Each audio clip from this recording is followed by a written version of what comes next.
하겠습니다. 오늘은 로마서 15장 22절부터 29절의 말씀까지고요. 제가 간 성경 개역개정으로는 신약 성경 약 260면쯤에 있네요. 로마서 15장 22절부터 29절까지의 말씀입니다. 자, 우리 세 번역으로 읽을 텐데요. 22절부터 천천히 뜻을 생각하면서 한번 읽어봅니다. 시작. 그래서 내가 여러분에게로 가려고 하였으나 여러 번 길이 막혔습니다. 그러나 이제는 이 지역에서 내가 일해야 할 곳이 더 없습니다. 여러 해 전부터 여러분에게로 가기를 바라고 있었으므로 내가 스페인으로 갈 때에 지나가는 길에 여러분을 만나보고 잠시 동안만이라도 여러분과 먼저 기쁨을 나누려고 합니다. 그 다음에 여러분의 후원을 얻어 그곳으로 가게 되기를 바랍니다. 그러나 지금 나는 성도들을 돕는 일로 예루살렘에 갑니다. 마케도니아와 아가야 사람들이 기쁜 마음으로 예루살렘에 사는 성도들 가운데 가난한 사람들에게 보낼 구제금을 마련하였기 때문입니다. 그들은 기쁜 마음으로 그렇게 하였습니다. 그들은 정말로 예루살렘 성도들에게 빚을 진 사람들입니다.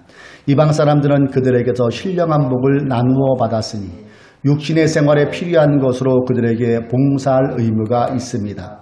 그러므로 나는 이 일을 마치고 그들에게 이 열매를 확실하게 전해준 뒤에 여러분에게 들렸다가 스페인으로 가겠습니다. 내가 여러분에게 갈 때에 그리스도의 충만한 복을 가지고 갈 것으로 압니다. 아멘. 본문을 근거로 주님께 이러한 제목으로 말씀을 나눕니다. 말씀을 나누기 전에 서로 인사해야죠. 자, 한 주간도 평안하셨습니까? 서로 인사합니다. 한 주간도 평안하셨습니까? 예. 코로나19가 잠잠해지는 것 같다가 또 그 이태원에서 또 클럽에서 확진자가 나와서 점점서 3자, 4자, N차까지 번지를 그런 우려가 있대요. 이럴 때일수록 우리가 더욱더 마음을 모아 기도하고 아까 강고자께서 말씀한 것처럼 생활 방역을 잘 실천할 수 있는 우리가 되기를 주님의 이름으로 권면을 드립니다. 또 지난주가 스승의 날 어버이날이 주일이어서인지 또 이렇게 귀한 이 생화네요. 날꽃 그쵸? 향기도 나고 정말 감사합니다. 어쨌든 부족한 저에게 이렇게 받아주시는 여러분의 마음을 기쁨으로 받고 더욱더 본을 보일 수 있는 그런 목사가 될 수 있도록 노력하겠습니다. 감사를 드립니다. 자, 우리가 이제 말씀을 나눌 텐데요. 15장이 좀 길어요. 그래서 첫 번째, 두 번째, 세 번째 오늘 한 번 더 해야지 15장이 끝나고 16장 마지막 장으로 넘어갈 것 같습니다. 자, 오늘 우리가 읽은 이 말씀은 원래는 14절부터 읽어야지 이해가 빨라요. 마지막 절까지. 그래서 16절에 보면은 바울이 자신을 소개할 때 이방인을 위해서 부른 하나님의 일꾼이라고 이렇게 소개를 해요.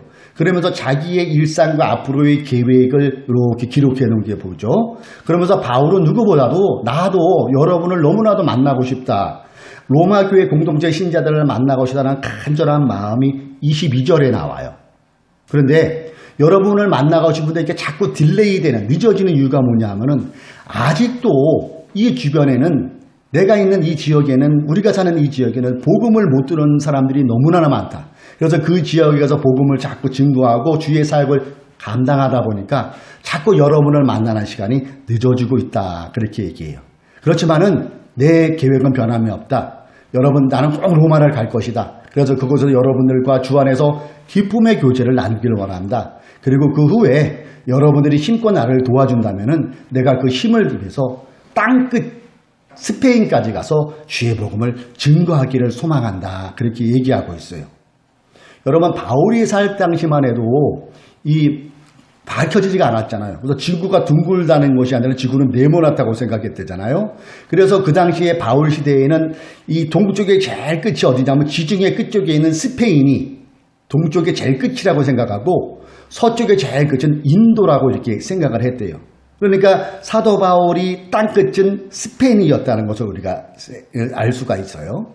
그리고 우리가 이렇게 말씀을 이렇게 읽어보면은 스페인에 가기를 소망했는데 옛날 성경에는 그게 다른 게 서바나라고 이렇게 표현되어 있고 구약 시대는 이 지역이 다시스죠. 다시스. 요나서에 나오는 그곳이 스페인이었는데 과연 바울이 스페인까지 갔을까 하는 것은 다음에 의문점으로 남아요. 근데 여기에 하나의 힌트를 주는 게 1세기 말에 살았던 클레멘트라는 사람이 고린도에 보낸 편지가 발견되었대요. 근데 그 편지에 보면은 바울이 서방 끝에 도달했다는 이런 기록이 있대요. 그러니까 그 기록을 근거로 한다면은 바울이 정말로 스페인에 갔다 왔을 수도 있다고 추측은 해요.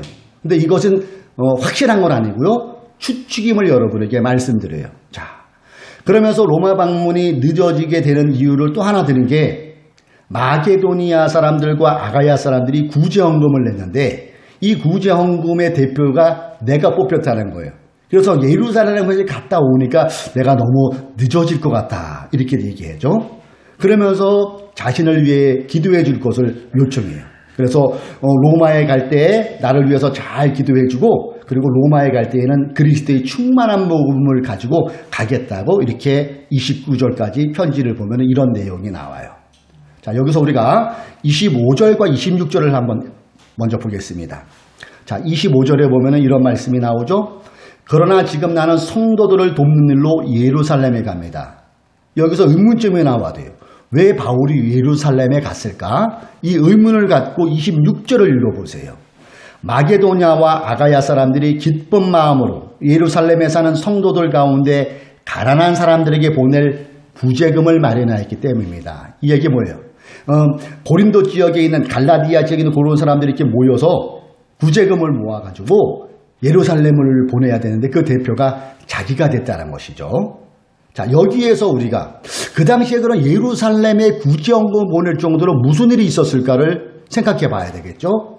57년 전후인데 이 이야기가 그 당시 57년 주후 57년 전후에 예루살렘 지역에 큰 흉년이 몇 년 동안 들었다는 거예요.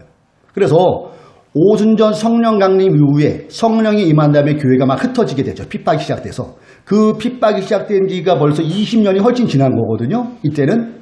근데 핍박이 계속 이어지면서 흉년까지 들으니까 모 교회인, 예루살렘 교회에서 이렇게 교회가 뻗어나온 거잖아요. 모 교회라 할 수 있는 예루살렘 신자들의 상황을 여러분 생각해 보세요. 핍박도 힘들은데 경제적으로 굉장히 궁핍한 상황이었음을 우리는 생각해 볼 수가 있어요. 정신적으로나 육체적으로나 그들은 많이 힘든 상황이었다는 거예요. 이러한 소식을 이방 교회였던 그 위에 세워진 고린도 교회 지역교회, 갈라디아 지역교회가 이 소식을 들었다는 거죠. 그래서 누군가 이런 얘기를 하지 않았겠어요? 성도 여러분, 우리가 머리 대신 예수님을 섬기는 한 교회라는 생각이 있다면 지금 예루살렘 교회가 흉년에 처해서 우리의 형제 자매들이 고통에 받고 있습니다. 그들을 그냥 보고 있다는 것은 형제 자매로서 한 하나님을 섬기는 그 입장으로선 도리가 아니죠. 우리가 힘닿는 데까지 그들을 도웁시다. 모금합시다. 헌금합시다. 이런 얘기가 충분히 나올 수 있는 상황이라는 거예요. 그래서 이 고린도 지역에 있는 그 지역의 성도들이 발벗고 예루살렘 교회를 위한 헌금을 냈다는 거죠. 물론 그들의 신부도 노예인 신부들도 많고 또 생활이 궁핍한 그런 사람들이 있지만은 힘 닿는 데까지 헌금을 한 거예요. 그래서 예수 그리스도와 함께라는 연대의식을 가지고 모 교회인 예루살렘 교회를 돕기로 했고 이렇게 구제하는 헌금을 거뒀는데 바울이 대표자로 뽑혀서 바울의 제자 몇 명과 함께 예루살렘으로 가고 있는 그 사이에 이 로마서 편지가 써졌음을 우리는 알게 돼요. 참고로 여러분 이 교회는 그 당시에 초대교회는 3개 계통의 교회가 있다는 거 말씀드린 거 기억나시나요? 모 교회라 할 수 있는 예루살렘 교회 계통의 교회가 있었어요. 거기서 빠져나가서 만들어진 게 안디옥 계통의 교회, 그리고 오직 이방인들로 구성된 그 교회가 에베소 계통의 교회죠. 이렇게 교회 그룹을 만들어져 있었어요. 그래서 이 바울이 이 편지를 쓰고 있던 것이 고린도인데 고린도에서 예루살렘까지의 거리가 굉장히 멀었더라고요. 이 주석을 찾아보니까 그 거리가 어느 정도냐면 대략 약 800마일. 감이 안 오시죠? 키로수로 말씀드리면은 거리 키로수가 1287km. 그래도 감이 안 오나요? 그러면 우리나라로 따져볼게요. 서울에서 부산을 400km 따지면은 서울에서 부산 갔다가 또 서울 왔다가 서울 찍고 부산까지의 거리. 꽤 먼 거리죠. 그 길을 승용차 타고 안 갔어요. 그렇죠? 버스 타고 안 갔어요. 그 먼 거리를 거의 걸어서 아니면 배를 이용해서 그 먼 거리를 서울에서 부산, 부산에서 서울, 다시 부산 가는 그 먼 거리를 바울과 그의 동료 몇 명이 그 헌금을 가지고 예루살렘으로 갔다는 거예요. 자, 이렇게 갈 때에 그 먼 거리 갈 때 바울의 심정이 여러분 어떠했을 것 같아요? 그 바울의 심정이 잘 나타나는 게 31절에 보면은 나타나요. 자, 31절에 보면 제가 읽어볼게요. 내가 유대에 있는 믿지 않는 자들에게서 화를 당하지 않도록 그리고 또 내가 예루살렘으로 가져가는 구제금이 그것 성도들에게 기쁘게 받아들이도록 기도해 주십시오. 네, 로마 공동체에게 자기를 위해 기도해 달라는 거잖아요. 로마 교회 성도님들이요, 내가 예루살렘을 가는데요, 혹시 그 길가에서 극단적인 율법주의자를 공격받지 않게 저를 위해 기도해 주시고요, 강도를 만나 헌금 뺏기는 일 이런 것 당하지 않도록 기도해 주세요 하는 이런 기도 요청을 하고 있는 거예요. 자, 이렇게 서울에서 부산 찍고 다시 서울 왔다가 부산까지 그 먼 거리를 바울은 제자 몇 명과 함께 고린도 지역에 있는 그 성도들이 낸 정성껏 낸 그 헌금 보따리를 가지고 가고 있는 거예요. 그리고 우리가 이 말씀 속에서 가만히 보면은 바울의 그 심정을 무엇을 하나 느낄 수 있냐면은 헌금에 대한 소중함을 바울은 알고 있다는 걸 느낄 수 있는 거예요. 헌금에 대한 소중함. 그 이유를 제가 어떻게 들 수 있냐면은 바울은 노동에서 버는 돈이 결코 쉽지 않다는 것을 알고 있었잖아요. 그렇죠? 그가 직접 노동의 어려움을 체험하고 있었어요. 신자들이 그래서 헌금으로 낸 돈이 얼마나 값지고 소중하다는 것을 그 스스로 누가 얘기하지 않아도 그 스스로 피부로 느끼고 있는 사람이 사도 바울이었잖아요. 그렇기 때문에 그 누구보다도 이 고린도 지역의 사람들이 낸 이 헌금의 소중함을 알고 그 먼 거리를 바울은 가고 있었다는 거예요. 헌금에 대한 소중함. 제가 처음 대리운전 나갈 때를 한번 여러분에게 잠깐 소개해드림을 양해하고 양해를 바랍니다. 제가 맨 처음 대리운전을 나가서 첫 코를 어디서 탔냐면은 강일역에서 조금 가다 보면 OK 스크린 골프라고 있어요. 그 옆에 옹기뚜껑 삼겹살집이 있는데 지금은 거기가 대게집으로 바뀌었더라고요. 옹기뚜껑 삼겹살집에서 코를 불렀어요. 딱 가는데 차가 오래된 차인데 마티즈 스틱, 네, 기아는 스틱이었어요. 도착까지 가는 내내 첫 콜인데 첫 손님 가는 내내 욕을 먹은 거예요. 늦게 왔다고. 그리고 너무 빨리 간다고. 하면서 가는 내내 뭔 대리가 이렇게 늦게 오냐, 그러려면 뭐하러 대리회사 하냐, 막 그 얘기를 저한테 막 그냥 퍼붓는 거예요. 가는 내내 그 소리 듣고 첫 날 첫 콜을 수행했어요. 그 다음 콜이 이어지는데 강릉역 로타리 쪽에 있는 도미노 노래궁, 지금도 있어요. 도미노 노래궁. 거기에서 대관령, 우리 밥 먹으러 갈 때 대관령 성산 가잖아요. 그쪽 가는 숲길로 가는 거예요. 근데 가는 분데 이분이 술이 이렇게 되셔가지고 알코올 중만, 예, 계속 코 골면서 주무시는 거예요. 그래서 쭉 모시고 가다가 성산 들어가면 초입에 성산 면사무소 있잖아요. 그리고 성산 하나로마트, 여러분 아시죠? 그쯤 들어가다 깨웠어요. 손님 거의 다 와서 이제 집을 가르쳐 주셔야죠. 그런데 이분이 횡설수설 하는 거예요. 그러면서 뭐 여러분 앞에 돌았어요. 뭐 가는 거는 10분인데 거기서 도는 게 한 20분 걸렸던 것 같아요. 그 숲길이니까 막 이렇게 들어가는데 이제 거의 다 왔어요. 그랬더니 딱 내리면서 하는 분이 왜 이렇게 택시비가 비싸게 나왔냐는 거예요. 내가 그거 대리 모시고 갔는데 이번엔 택시로 착각한 거예요. 그러면서 당신 내가 말이야 술 취했다고 뭐 돌아서 왔지, 요금이 왜 이렇게 많이 나왔어? 나 돈 없어 뱉지? 그러면서 집으로 들어가 버리는 거예요. 제가 얼마나 당황했겠어요. 첫날 나갔는데. 그래가지고 저를 데리러 온 픽업기사하고 막 그 집을 들어갔어요. 그러더니 그 사람이 없대요. 그런 사람 안 산대요. 아니 귀신을 모시고 온 것도 아니고 굉장히 황당했어요. 그런 일을 제가 첫날 나간 연속 2건을 그렇게 만났어요. 그리고 첫 수입을 올렸습니다. 그리고 다음 날이 오늘처럼 주일이었어요. 예배를 드렸습니다. 예. 그리고 마지막 시간 봉헌기도를 이렇게 하는데, 예? 봉헌기도를 하는데 어제 일이 막 떠오르는 거예요. 그러면서 지금 신자들이 드리는 이 헌금도 얼마나 힘들게 노동을 해서 번 돈이겠구나, 그런 생각과 어제 제가 서름받았던 그게 다 겹쳐지면서 울컥하면서 눈물이 나오는 거예요. 울컥하면서 눈물이 나오는 거예요. 그래, 성도분들이 하나님께 드린 귀한 헌금이지. 그래, 이 헌금 함부로 쓰면 안 돼. 함부로 쓰면 하나님한테 벌 받지. 이런 마음이 드는 거예요. 헌금, 성도들이 드린 헌금 만들었으면 그게 사건 목자 되는 거죠. 이런 마음이 들면서 간절히 축복기도 해드렸어요. 울면서 기도한 게 한 달 이상은 갔던 것 같아요. 그때부터 저에게 습관이 하나 생겼어요. 교회 헌금 지출할 때 이게 과연 맞나 안 맞나, 합당한가, 성도님들이 생각하기에는 어떨까, 이게 내 욕심으로 쓰는 건 아닌가, 3번씩 생각하는 버릇이 생겼어요. 이것은 참 좋은 버릇 같아요. 교우 여러분, 오늘 본문에 등장하는 사도 바울의 마음이 이렇다고 여러분 생각되지 않으십니까? 그 헌금의 소중함을 알았던 사도 바울은 로마에 보내는 이 편지를 고린도에서 썼는데, 이 고린도에서 일했던 게 사도 바울이잖아요. 천막 짓는 일을 했다고, 고린도에서 천막 짓는 일을 했다고 성경을 기록하고 있잖아요. 그 편지를 쓴 데, 로마로 보내는 그 편지를 쓴 게 그 자리, 고린도였어요.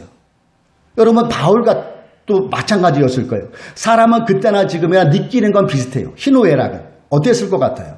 천막을 짓는데 다 잘 됐을까요? 그렇지 않았을 것 같아요. 물건을 사는 사람 중에 생트집을 짜려서 반환 요구하는 사람들도 있었을 것 같아요. 그리고 외상으로 가져갔는데 행불되고 돈 안 갖다 둔 사람들도 얼마든지 있었을 것 같아요. 그리고 물건을 만들었는데 주문을 잘못 받아서 잘못 만들어둬서 외로 돈을 물어주는 억울한 상황을 처한 그런 일도 있었을 거예요. 떼약 뱉어서 일하다 보니까 몸도 육체도 힘들고 여러 가지 제때 밥을 못 드니까 몸도 아픈 그런 경험도 했을 거란 말입니다.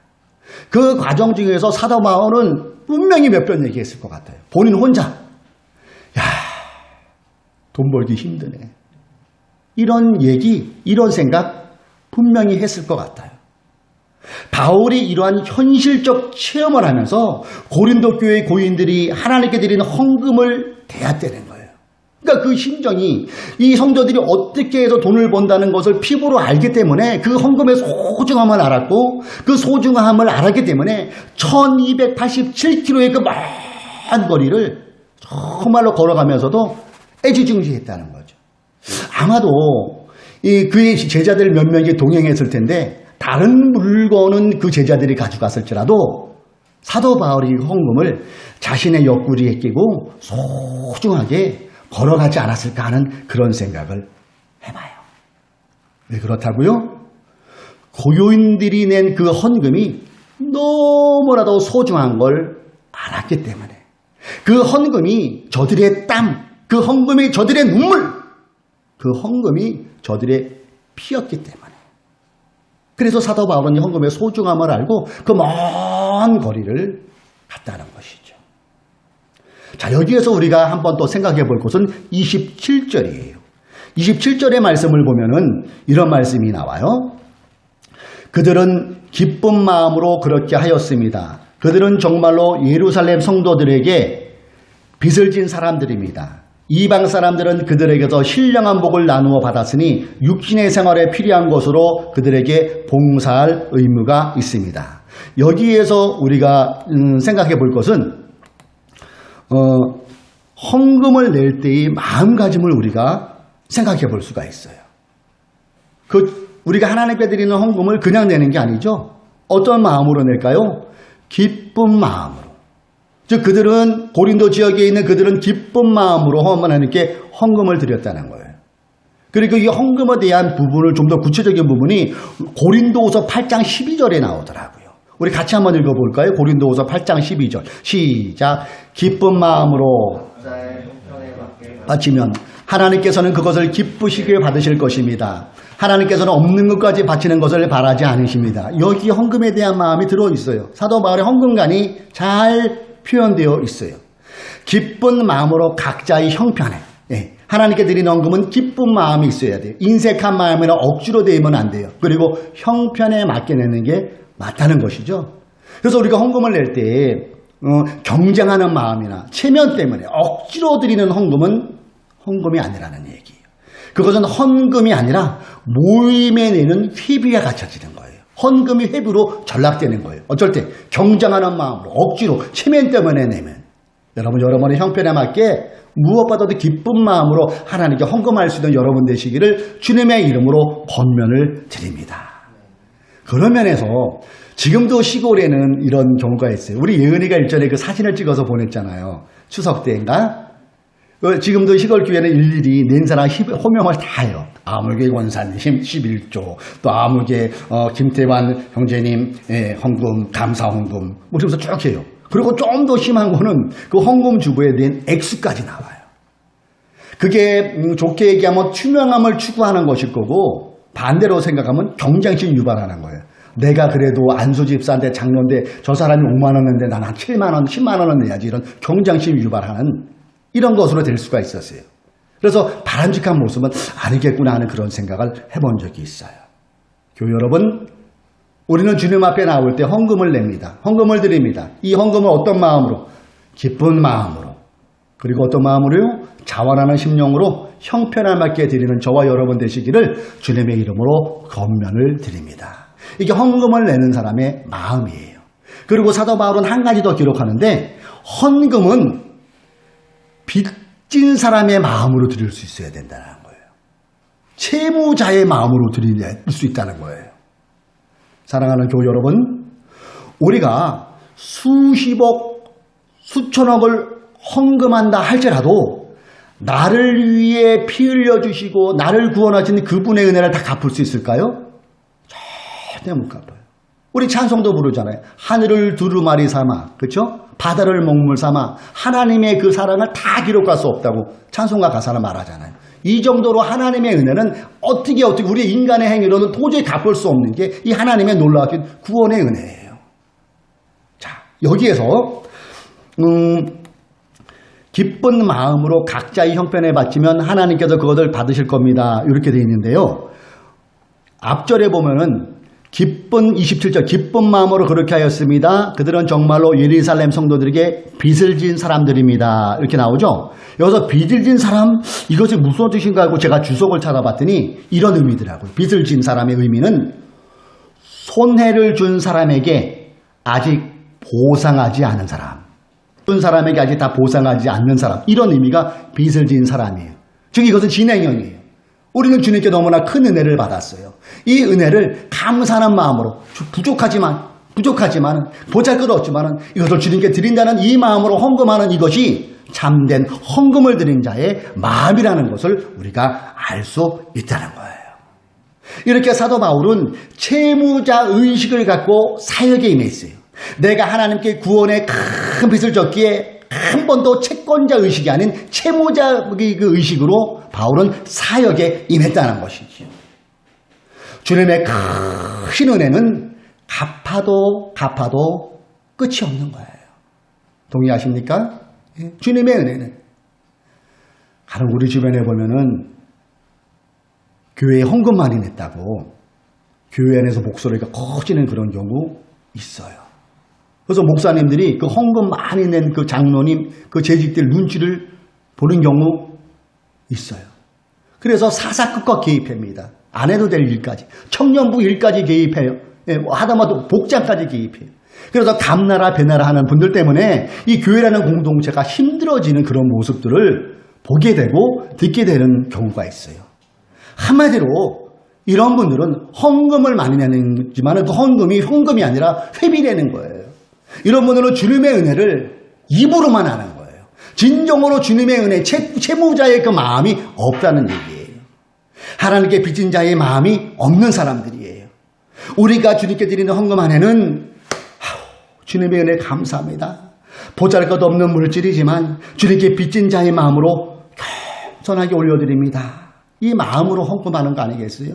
그 헌금이 하나님께서 기쁘게 받으시고 공동체에 유익을 끼치는 헌금으로 쓰여질 수 있다는 사실이죠.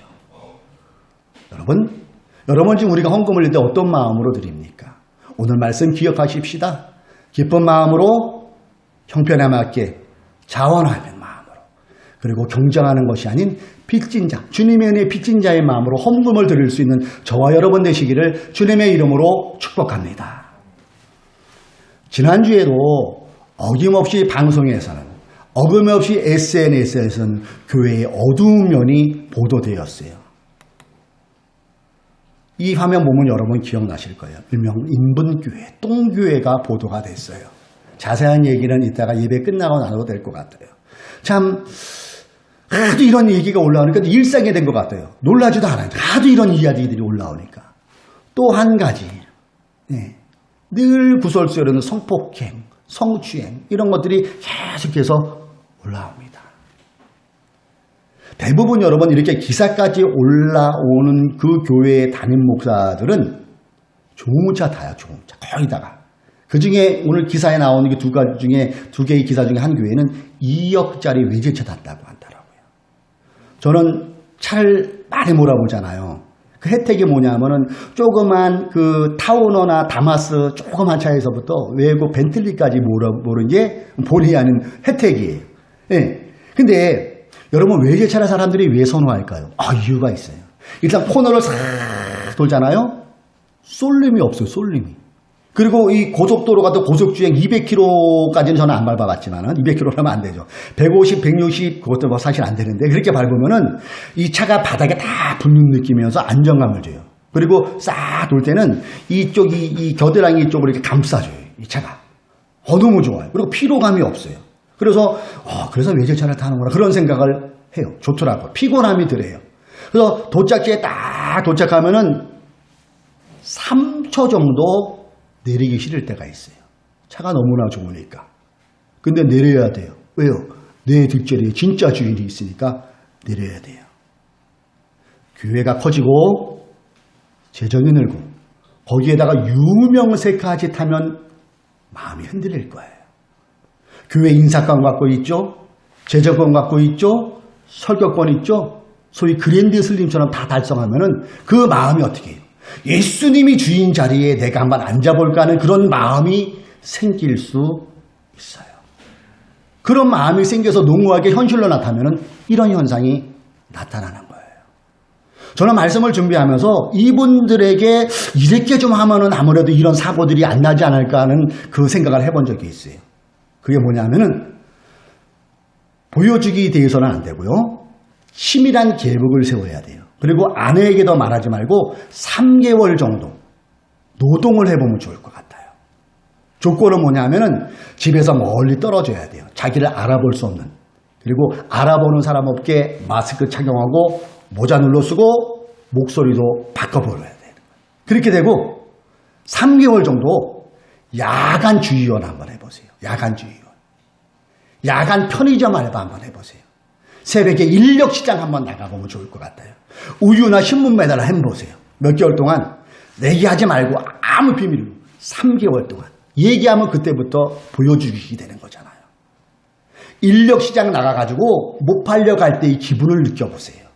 비바람 맞아가면서 우비 걸치고 비 맞으면서 배달해보세요. 왜 배달 늦게 해마도 욕 한번 먹어보세요. 맡기 싫은 취객들 밤에 편의점 찾아서 술 냄새 담배 냄새 맡으면서 물건을 한번 팔아보세요. 그렇게 해서 번 돈의 느낌과 감사를 체험해보세요 라고 그분들에게 말씀드리고 싶어요. 저는 이렇게 3개월 정도 하면은 그분들의 생각이 저절로 수정된다고 확신합니다. 성경이 새롭게 보인데도요. 무엇보다도 신자들의 삶이 그때부터 보여요. 노동의 소중함과 노동의 가치를 피부로 체험해요. 교회에 그렇게 되면은요. 교회에 들어오는 헌금을 내 맘대로 절대 못 씁니다. 헌금으로부터 발생되어지는 분란도 많이 수그러들 수 있어요. 이 부분에 있어서만큼은 다른 누구보다도 저는 하나님께 더 진한 감사를 할 수 있어서 감사드립니다. 정말 이 부분에 대해서 제가 하나님께 감사드려요.